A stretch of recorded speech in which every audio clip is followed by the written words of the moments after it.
estructura constante y que no debe de faltar en las bacterias, a excepción de los micoplasmas, como habíamos dicho, y de lo cual ustedes tienen que averiguar cómo lo hace para no lisarse.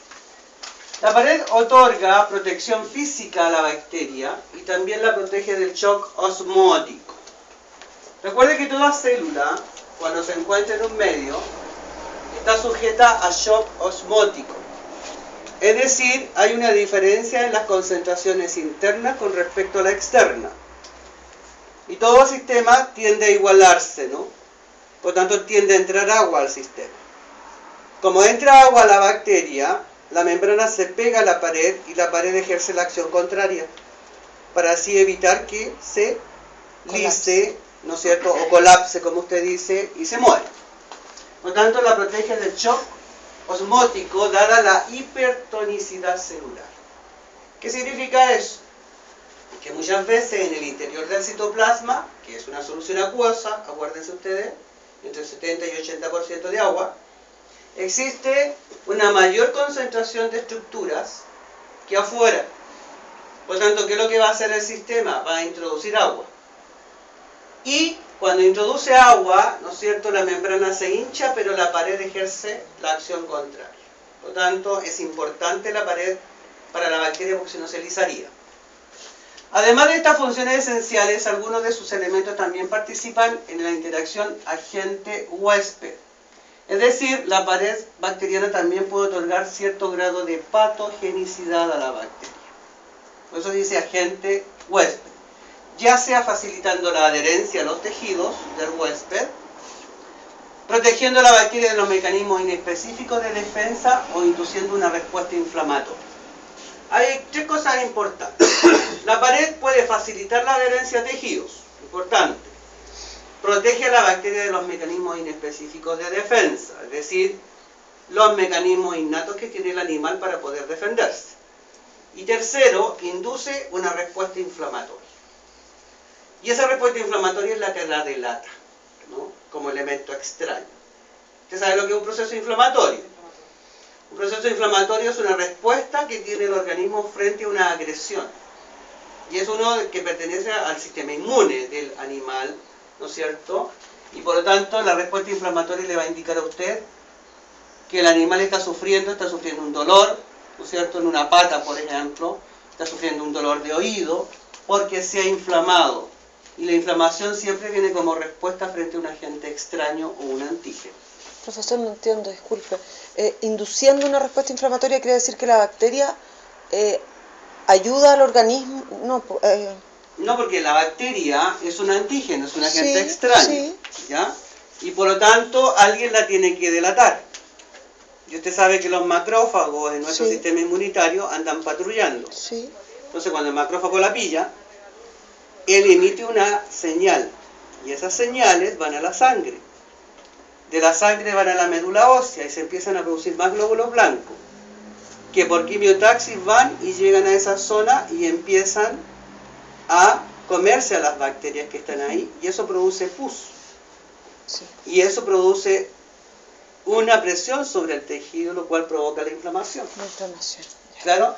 Además que ahí se producen histaminas, se producen otros tipos de compuestos que los mismos macrófagos eliminan, y eso produce que en ese lugar se provoca calor, se provoque dolor, ¿no es cierto?, hinchazón. Entonces eso no es normal. Entonces la bacteria fue pillada, ¿no?, que está ahí metida. Entonces, ¿qué es lo que va a provocarle al animal? Dolor, molestia, inflamación. La inflamación es una molestia en el fondo. ¿Ya? Profesor, disculpe, dijo que el pus se forma cuando los macrófagos van comiendo y destruyendo la bacteria. Y ellos se mueren. O sea, el pus es como desecho de claro, pues macrófago con la bacteria. Y eso se va acumulando. Lo que pasa es que los macrófagos van comiéndose las bacterias y las van eliminando, ¿cierto? Van tirando productos de desecho afuera. Pero ellos también se mueren, porque usted debe de saber que los glóbulos blancos tienen un periodo de vida, no duran todo el tiempo. Y por lo tanto eso se va acumulando ahí. Y por lo tanto eso provoca al final el proceso llamado inflamación. El componente básico de la pared es el péptido glicano o mureína. Este es el componente básico de la pared, el péptido glicano. ¿Lo demás está claro?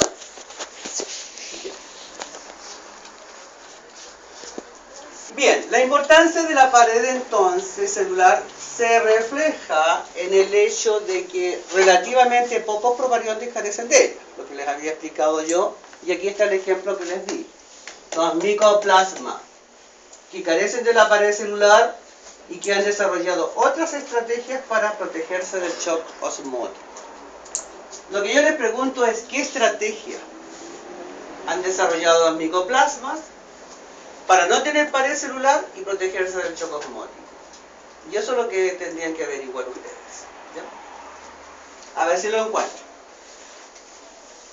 El péptido glicano es una macromolécula compleja que se dispone como una red alrededor de toda la célula bacteriana. Por tanto, si yo tengo una membrana por aquí afuera, que va a constituir, ¿no es cierto?, por afuera se construye una estructura gruesa que se denomina pared celular, ¿no? Todo esto sería la pared celular que está por fuera de la membrana,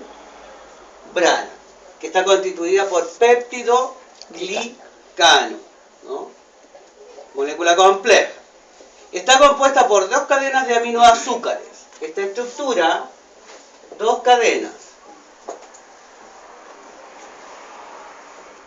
de aminoazúcares.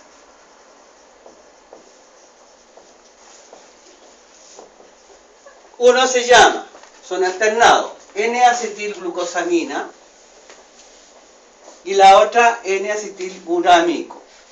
Ambas estructuras van a estar unidas por un enlace beta 1,4. Por tanto, viene una estructura y se une a la otra a través de un enlace beta 1,4 y van conformando como que usted va pegando un ladrillo al lado del otro, ¿me entiende? Imagínense el enlace beta 1,4 como el cemento que usted pone al lado, entre medio. El ácido murámico está constituido por un tetrapéptido.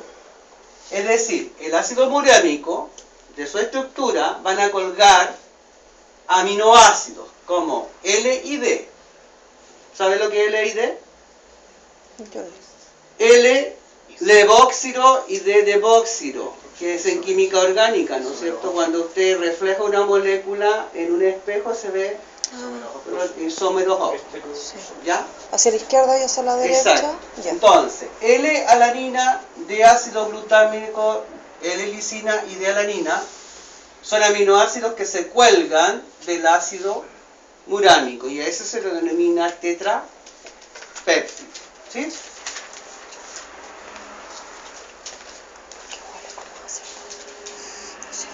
Ahí estaría la estructura.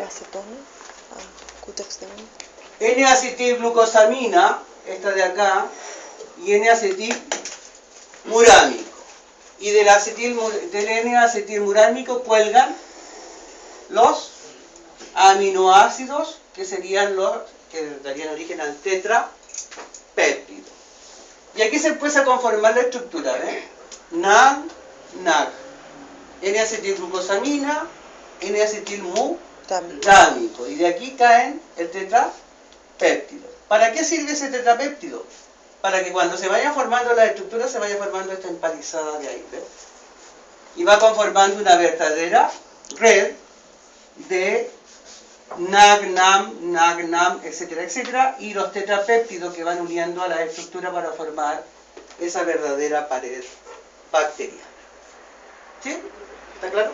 ¿La de eucariontes no es así? No, pues si la eucarionte no tiene pared. excepto los vegetales. Ya. Pero los vegetales tienen celulosa. Ahora, el péptido glicano es único y exclusivo de las bacterias. No existe ninguna otra ser vivo, ¿eh? Eso.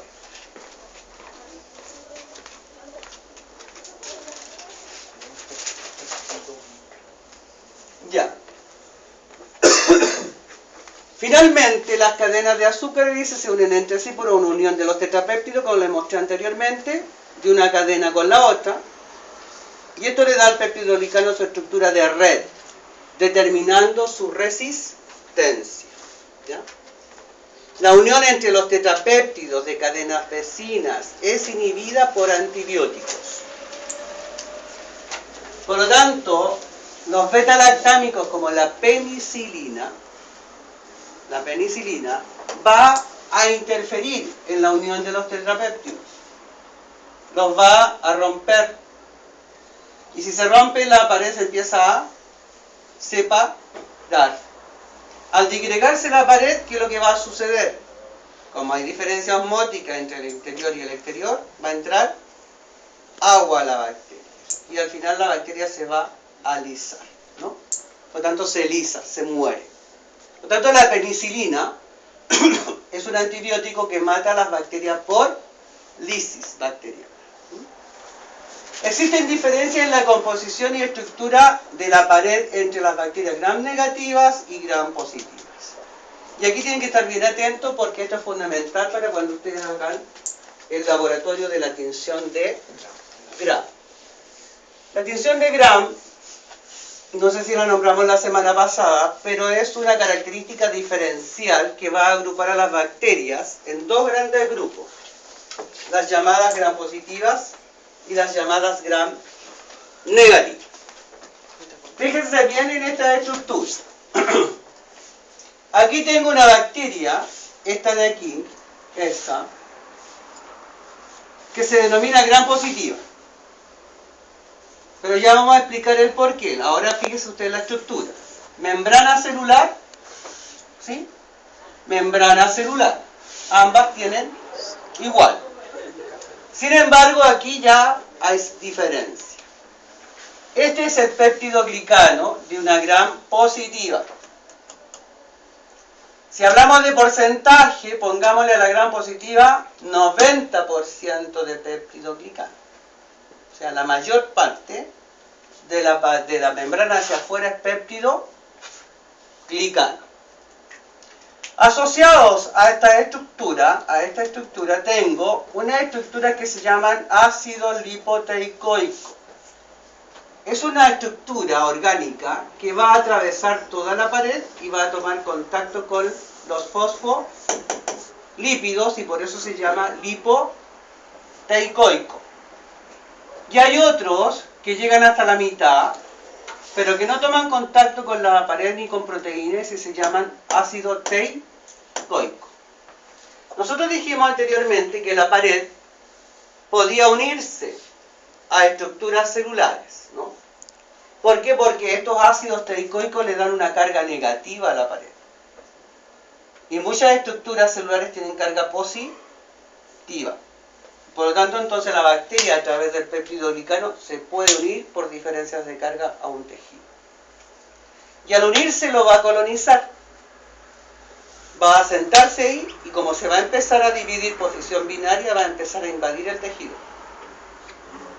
Y al empezar a colonizarlo, posteriormente va a causar un proceso infeccioso. Eso sería a una que se define como gram positiva. ¿Está claro? Sin embargo, la gram negativa tiene una gran diferencia. ¿Por qué? Tengo la membrana. Aquí tengo un espacio que se llama espacio periplasmático. Y este de aquí sería el péptido glicano. Si lo reducimos a porcentaje, son un 10% de péptido glicano. Y por fuera va a tener otra membrana, a la cual se le denomina lipopolisacárido, esto de aquí, otra membrana por fuera de la pared, que va a estar constituido por diversos tipos de proteínas y porinas y el lipopolisacárido, que está ahí, del cual va a destacar uno que no está destacado aquí, que es el lípido A. Y es el lípido A de esa estructura la que le va a dar la patogenicidad a esa bacteria. Ahí está la diferencia. ¿Está claro? ¿Cuál es más peligrosa de las dos? Las dos son peligrosas. Ahora, lo importante es siempre antes de dar un tratamiento a un animal, es saber si la bacteria es gram positiva o es gram negativa. para depender del antibiótico que usted le va a dar. Porque aquí usted no sacaría nada con una penicilina. Porque aquí tengo una membrana. No tengo la pared directamente al medio, ¿me entiende? Aquí la penicilina se va a tocar con eso y prácticamente la bacteria no le va a hacer más, no le va a hacer nada. Sin embargo, a esta ataca directamente a la pared, separa la pared, entra agua al sistema y la bacteria se lisa. ¿Sí? Ahora, ¿por qué la diferencia y por qué se dice una gram y otra gram negativa? Vea usted ahí, tengo una gram positiva o negativa. Positiva. Ácido lipoteicoico, ácido teicoico, pared. Péptido glicano. Pero fíjese en una cosa, el péptido glicano es poroso. Poro. Por lo tanto, a través de él pueden pasar agua y otras estructuras. ¿Sí?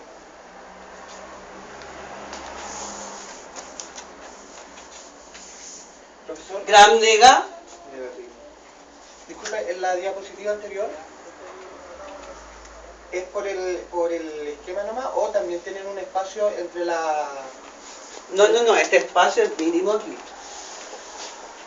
No hay espacio periplasmático. solamente por la... Claro, por la es gracia. por el esquema, pero Ya. si usted se da cuenta, en el otro es más característico, como la diapositiva siguiente. ¿Se da cuenta? El espacio periplasmático aquí está constituido por una membrana, péptido glicano y la otra membrana. ¿Qué es lo que hay aquí? Grandes cantidades de enzimas de tipo transportadoras fundamentalmente, que le ayudan a la bacteria, ¿no es cierto?, a ingresar alimentos al interior. Porque recuerde que esto puede ser como un filtro. Pero sin embargo las porinas dejan pasar solutos o estructuras hacia el interior. Tenemos una doble capa lipídica y esto es más complejo, por eso se denomina LPS o lipopolisacárido.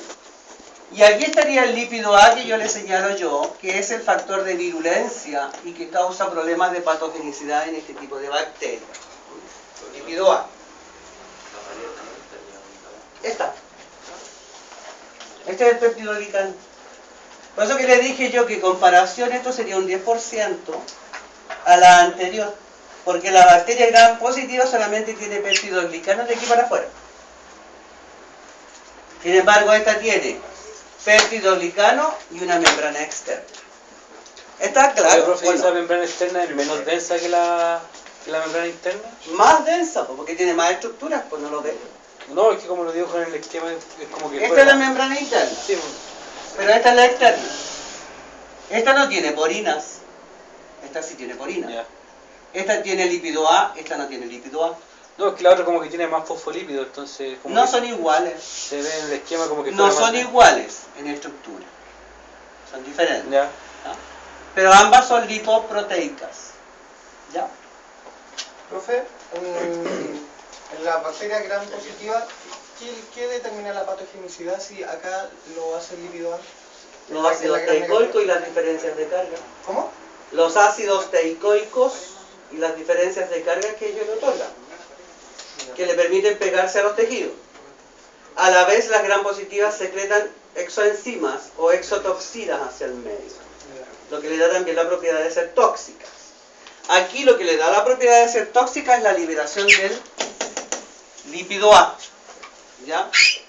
Que posteriormente, si se acumula mucho en la sangre, le va a subir la temperatura y le va a causar fiebre a usted.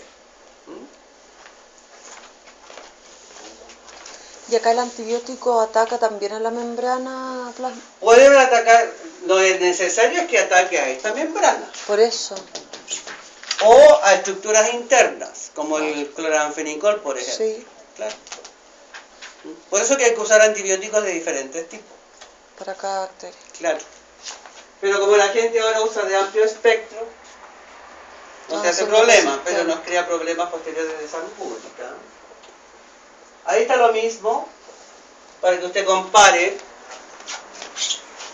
pared, péptido glicano, ácido teicoico y lipoteicoico. Acuérdese, teicoico y lipoteicoico. Diferencias de carga.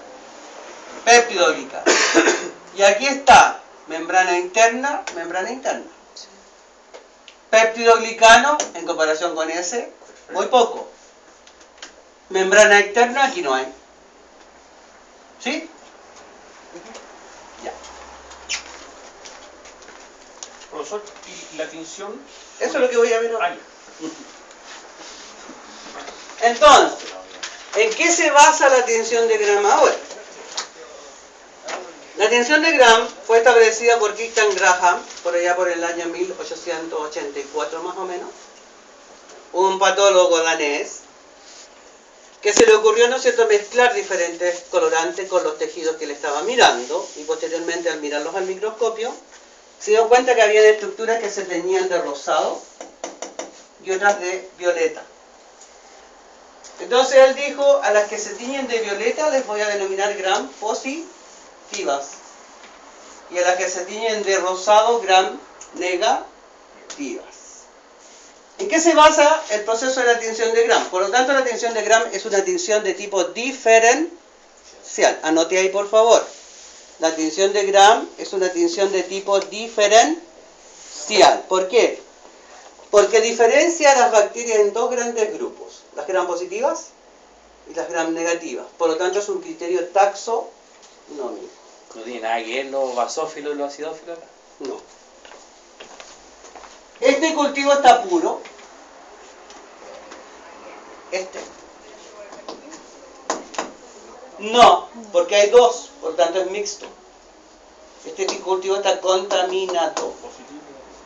Por lo tanto, tenga cuidado porque en el laboratorio le pueden decir a usted, determine si ese cultivo está puro o no está puro. ¿Qué significa que esté puro, que tenga una sola bacteria? Una sola especie de bacteria.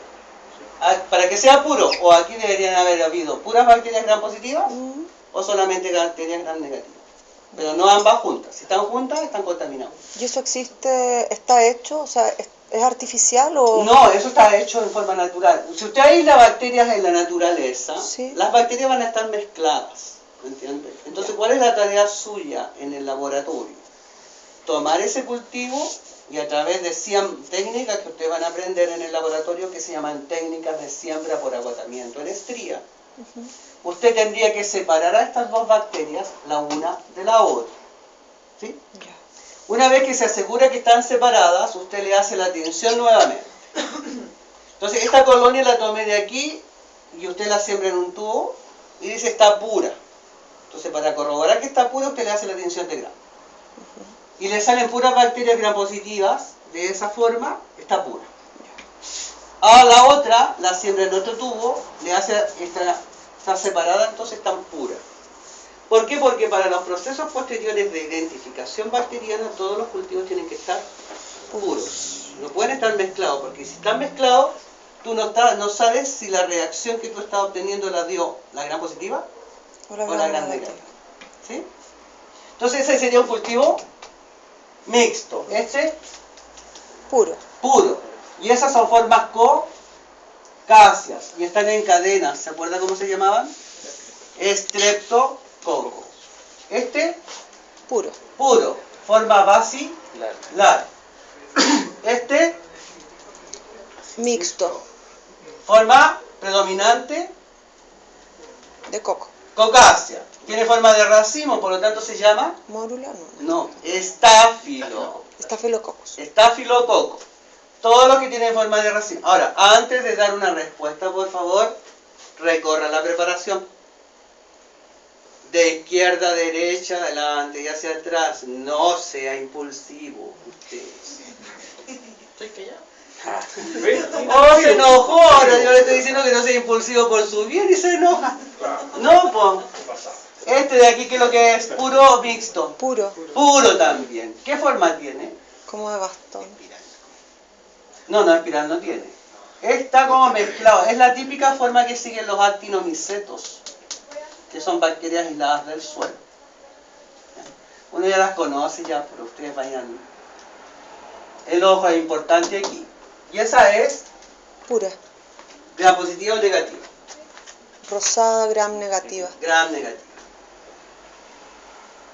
Entonces, ahí dice, Ya les conté eso, actualmente es una técnica que se emplea rutinariamente.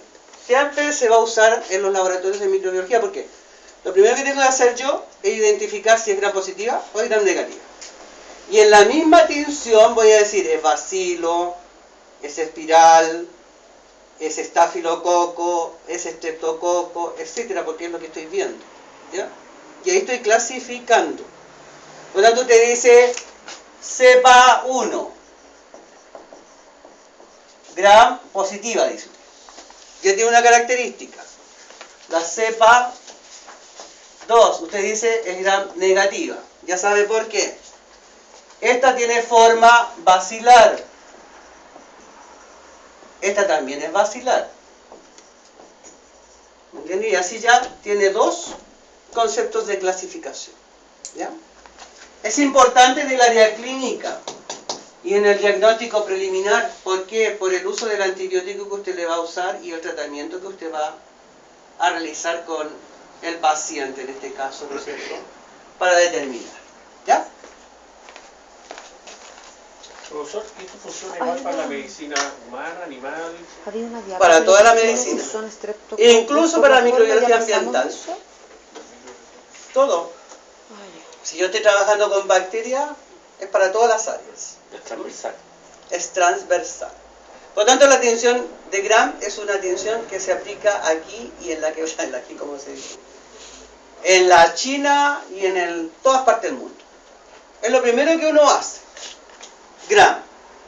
Entonces dice, no, este cultivo está contaminado, por lo tanto tengo que aislar y separar. ¿Qué técnica? Agotamiento en estría.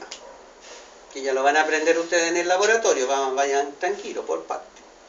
Ahí cuidado con romper el agarce porque se ponen nerviosos y dejan la crema nomás, pero no importa. Está para aprender. Profesor, el que sea basilar, el que sea streptococcus, el que sea forma de coco y que sea, ¿estaba ya en otras diapositivas anteriores las definiciones y las formas?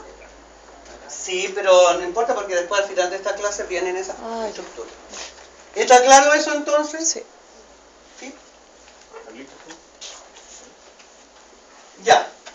Voy a explicar ahora el mecanismo de tinción. Anote ahí. Anote por favor. Para realizar una tinción de Gram, disculpe que les voy a dictar, pero es lo mejor que para que les quede claro. Para realizar una tinción de Gram, en primer lugar, se debe de hacer con un cultivo puro, y de 18 horas. Es decir, un cultivo joven. ¿Por qué digo un cultivo joven? Porque después de 18 horas las bacterias pasan a ser viejas. Porque las bacterias se dividen cada 20 minutos, ¿me entiende? Y cuando usted ocupa un cultivo que no es joven, puede darle una tinción Gram variable, en donde usted no distingue si es Gram positiva o es Gram negativa. Entonces es una complicación. Siempre debe ser un cultivo que usted siembra a las 6 de la tarde del día anterior y a las 9 de la mañana del otro día ya está crecido. Es un cultivo joven. ¿Sí? Entonces un cultivo joven. En segundo lugar, se debe de tener portaobjetos limpios y desengrasados. Portaobjetos limpios y desengrasados. Los portaobjetos, por favor, siempre tomarlo por los cantos. ¿Ah? ¿Me entiende? Mire, de esta manera, por el canto. No así, porque si no las grasas de sus dedos pasan y después no puede hacer bien el proceso de la tinción. Limpios y desengrasados. Después tiene que tener agua destilada.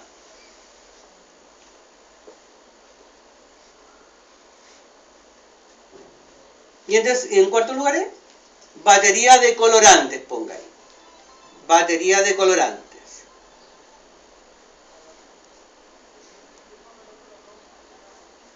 Batería de colorantes. Entonces, primer colorante, cristal violeta. Primer colorante, cristal violeta. Segundo colorante, Lugol. Lugol. Tercero, alcohol. Y cuarto, safranina o colorante de contraste. Safranina o colorante de contraste. ¿Safraninas con Z? No con ese. Usted tiene un tubo de ensayo que le van a pasar a usted en el laboratorio, en donde usted tiene un agar inclinado como este, así, y aquí estaría sembrado el microorganismo que usted va a estudiar, ¿no es cierto? Siempre los tubos están tapados, y para eso usted tiene que aprender a usar este dedito. Porque en esta otra mano yo voy a tener un asa, que se llama asa de cultivo. Esta es, ejemplo, un asa. Entonces el asa yo la tomo con estos dos dedos. Y con este destapo el tubo. Nunca, porque usted va a estar trabajando con un mechero aquí al lado. La función del mechero, porque toda esta zona tiene que estar estéril, libre de microorganismos. La función del mechero es que cuando se enciende, la llama, ¿qué es lo que hace? Ejerce una presión hacia arriba que despeja toda esta área y la deja libre de caída de partículas o esporas u organismos. Por lo tanto, toda esta área estaría libre, ¿cierto? Entonces usted está trabajando con un mechero al lado. El tubo va a estar en una gradilla. Usted toma aquí el portaobjeto. Sobre este portaobjeto usted pone una gota de agua. ¿Sí? Agua destilada. La deja ahí. Con el asa, que es una asa que se llama asa en loop, que tiene una argollita arriba. ¿Sí? Esa se llama asa en loop. Usted toma esa asa y la quema a la llama del mechero para esterilizarla. Una vez que está roja, la saca, toma el tubo con el asa ya esterilizada, saca con este dedo el algodón o la tapa, flamea e introduce el asa. Pero no haga esto, porque si no lo van a guasquear en el agua. Claro, porque contamina. ¿Sí? Introduce el asa hasta aquí y la arrastra, por favor, un poquitito, nomás de cultivo. Porque a veces arrastran montones. No, no hagan eso porque si no después no van a poder observar nada. Porque el cultivo va a quedar muy denso. ¿Ya?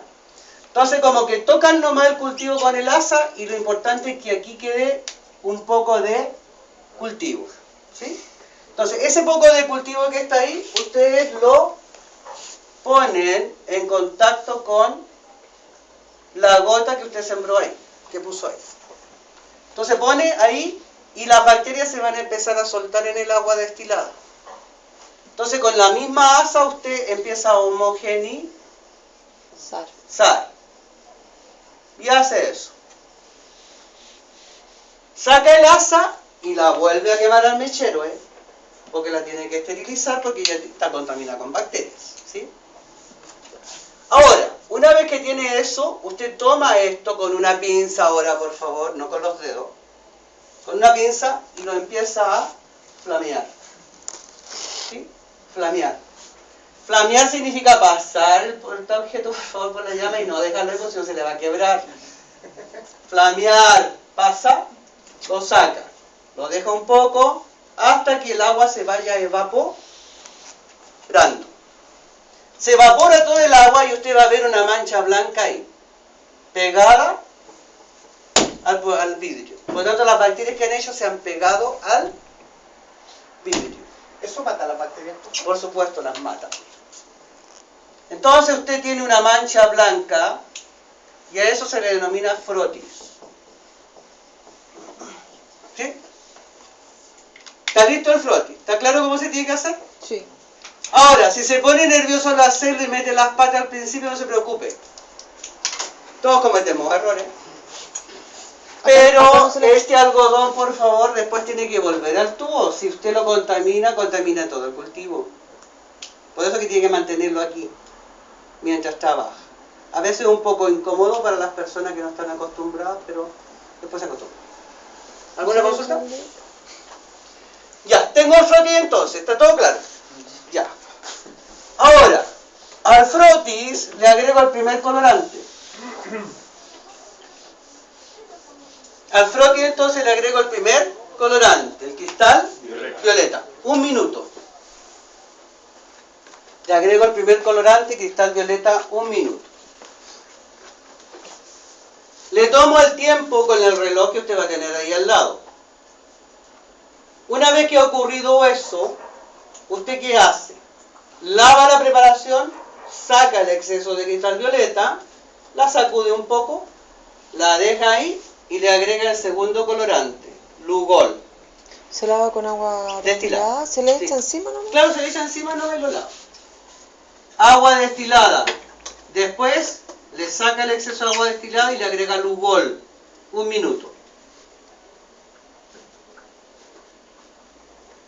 1 minuto Lugol. Vuelve a lavar. Y ahora viene algo interesante. El alcohol, usted debe de saber que es un solvente orgánico. Y al ser un solvente orgánico, ¿qué es lo que hace? Destruye y arrastra los lípidos. Los elimina, ¿de acuerdo? Y por otro lado es un agente deshidratante. Es decir, extrae el agua de la estructura. El alcohol solamente se agrega por 10 segundos, nada más. 10 segundos.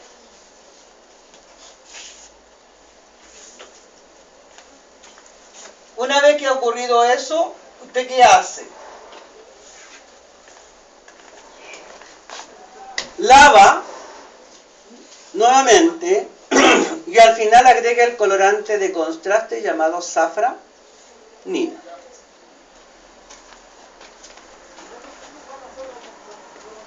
Vuelve a lavar, seca la preparación y está lista para ser observada al microscopio con aumento de 100 por inmersión. Bien. Veamos aquí la actividad de la tensión de Gram en una Gram positiva. Se agrega el cristal violeta y el cristal violeta atraviesa, se mete hasta adentro y queda en el citoplasma teñido de violeta. Se mete el violeta por aquí, entra en la Gram negativa, se mete acá y queda teñida de... Rosado. No, po. No, no queda nada. No. Estamos agregando el primer colorante. Queda teñida de violeta. No he dicho nada diferente todavía, no se me adelante, usted se está poniendo igual que él. Es que es contagioso. No, pues. Vuelvo a repetir. Colorante, cristal violeta, atraviesa la pared, se mete por la membrana y se metió aquí adentro. Quedó de violeta. Se metió el colorante cristal violeta hasta que adentro y quedan de violeta. Ambas quedan violeta al principio. Si no he dicho nada. Están. Lavo, miro y el frotis está todo de violeta. Le agrego Lugol. Entra el Lugol para adentro, se combina con el cristal violeta y forma un complejo. Cristal violeta yodo. Aquí ocurre lo mismo. ¿De acuerdo? Lo mismo. ¿Estamos de acuerdo hasta ahí? Ya. Ahora, ¿cómo te llamas tú? Pamela. Pamela, viene la diferencia. Viene el alcohol. Se mete por aquí, toca la pared y la pared cierra los poros. ¿Por qué? Porque es un agente deshidratante e impide que el complejo cristal violeta yodo salga hacia afuera. Porque los poros de la pared en contacto con el alcohol se cerraron. ¿Qué sucede aquí? Viene el alcohol, toma esta membrana ahí, la elimina, porque está constituida por fosfolípido. Se degrega. Toma contacto con este peptidoglicano que es tan pequeño, no alcanza a cerrar los poros. Y por lo tanto, todo el complejo cristal violeta yodo que está aquí adentro sale hacia afuera porque el alcohol lo extrae, porque es un agente deshidratante. Por lo tanto, ¿cómo quedaría esta? Rosada. ¿Cómo va a quedar rosada si no ha agregado nada, hombre? Complejo. Queda sin color, porque se le Queda faltó el color. incolora, queda Sí. sin color. ¿Y esta de qué color queda? Púrpura, o sea, violeta. Morada. Violeta. Pero me entendieron el por qué o no. Sí, Por lo tanto, esta queda morada y esta queda descolorida, Sí, sí, transparente. sí. ¿Qué función cumple la safranina entonces? Teñir la incolora, como dice el joven, porque como esta tiene los poros cerrados, no va a permitir No va que a la entrar. safranina entre. Por lo tanto, esta va a quedar teñida de morado y esta va a quedar teñida de Rosada, ahora sí. rosado, ahora sí. ¿Ya? ¿Está claro? Ahí estaría, aquí, en esta diapositiva, ahí está. Fíjese ahí. ¿Se sigue la secuencia o no? En un primer momento ambas bacterias están incoloras. Recuerde que todas las bacterias son transparentes y son atravesadas por la luz. Y para poder ser observadas hay que teñirlas. Le agregamos el cristal violeta, ambas quedan violeta. Le agregamos lugol, siguen igual. Violeta. Agregamos alcohol, ya saben por qué allá y por qué acá. Sí. Agregamos safranina, rosada, morada. Le pusieron roja, pero rosa. Claro, porque estas toman el color del colorante de contraste, que es la safranina, que es roja. Y por esta se le denomina gram negativa, y a esta gram. ¿Está claro lo que es la tinción de gram entonces? Sí. Cuidadito con ir a decir al laboratorio después que no sabe nada, porque lo guasqueó. Mire que ya estoy transpirando de tanta energía que he gastado para explicar esta cosa el día hoy. Después me subo en el bus para ir leyendo y me quedo dormido. Que me agotan. ¿Está claro o no? Sí. No hay duda. Después de la aplicación de cada colorante, ¿hay que lavar con agua destilada? Sí. Hasta el final, cuando tú ya terminas y aplicas la safranina, también tienes que lavarla. Sacar el exceso del colorante y después pasarla por el mechero, secar la preparación, Ya está ponerla al microscopio y después ponerle aceite de inmersión y enfocar con 100 poros. Y ahí con el micro ajustar hasta que tú logras ver la microorganismos. Ya, y cada vez que yo la lavo con agua destilada, tengo que pasarla por el mechero. No, pues. Al comienzo, cuando tú haces el frotting, mechero. Sí.